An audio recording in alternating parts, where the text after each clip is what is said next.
Oh boy. Yeah, I just woke up. Oh man, oh man. So it is October 8th, 2015, and as you can see, I didn't actually just wake up. I put my hat on, I put my Bruins jersey on, and I notice this will be my second my second annual. Will this be an annual thing? I don't know. I don't know. We shall see. Second annual Bruins preview. I posted. I remember when I did the one last year, and I couldn't believe it went on for so long, and I I never got through. I never got through. I don't generally don't watch any of them. A couple of them I've seen ones with my mom and stuff, but and I think the Ramones and whatever. But if memory serves me, I think I had the Bruins, probably the Blackhawks, I imagine. I always think the Blackhawks are going to either go to the finals or come damn close to winning. So most likely I took the Bruins to win the cup because I always take the Bruins to win the cup. I'm such a homer. Hey, homer! I always take the Bruins to win the cup because how can you go against the home team? But I think I really, as I get older now, and I don't know about wiser, but I guess I have to temper my enthusiasm because maybe if I go the other way, like do the opposite, like I say in Seinfeld, maybe the Bruins can strike lightning in a bottle this year, but. Gotta be realistic too, and some of the personnel decisions, like last year, getting rid of Ference and you know, just a lot of these like I said with the personnel, you just wonder what are they thinking, and the money that they shell out for guys that don't produce at all. With a salary cap, you have to make every dime count, and unfortunately, the men making the decisions. Well, thank God they axed Shirelli because it just God, some of his moves just ridiculous. And it leaves a quandary because they just don't have the salary cap space to make the moves that they need to compete with the Canadians and the Rangers and six other teams to even be lucky to get in the playoffs. That'll be the goal this year. So like I say, realistic expectations this year. Try to uh, be consistent.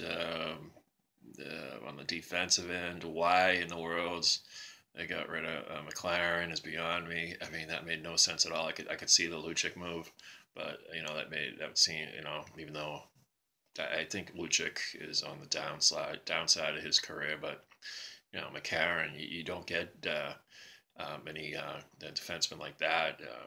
Young guys that you have some sort of control over. They would have had to pay him a decent contract, but as it turned out, he took less money to sign with the team he wound up with, and I'm not saying that they would have got him for that same guy. I think he just happy to get out of here, but that just says a lot about. Why didn't he want to stick around here in the first place? Is it Julian? Are they getting tired of Julian? I think with coaching, with coaches, especially in hockey, which is such a physical game, that the voice, that guy over your shoulder, that wears thin after a while. And guys like Bill Belichick in the NFL, that's an aberration because um, you just have such a successful program.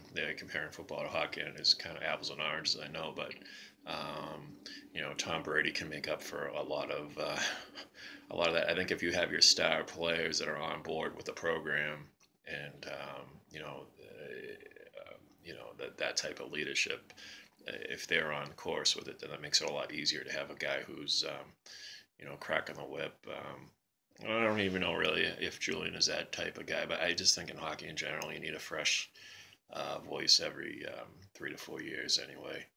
And I don't know how long he'll last, to be honest. I think they might give him half a season to see what he can do, and I don't know. as you can tell, this is kind of like a not as upbeat as usual. Just take it one game at a time. I guess tonight they play the Winnipeg Jets, and hopefully by 10 o'clock they'll be the Loserpeg Jets. Oh man. I'm gonna keep this one short because I think last year went on. I think last year I just babbled on and on and on. So this year I'll babble less, a little less. So I guess I'll go with in the Eastern Conference. I'm gonna go with the Rangers again. I'm not gonna go through the whole spiel of who's gonna who's gonna beat who, but I don't even, to be honest with you, I don't even see the Bruins making the playoffs this year, and I hate to say it, I just but it's just I don't see it, and I just don't have that same passion this year for them. They got to earn it. It just passion don't come blindly. The stage of the game, and I think they're gonna have to show me something this year.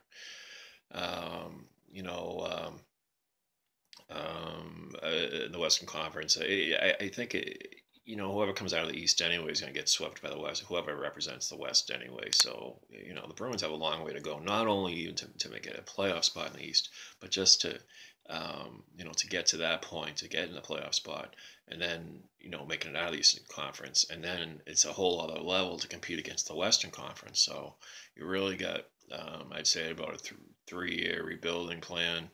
Um,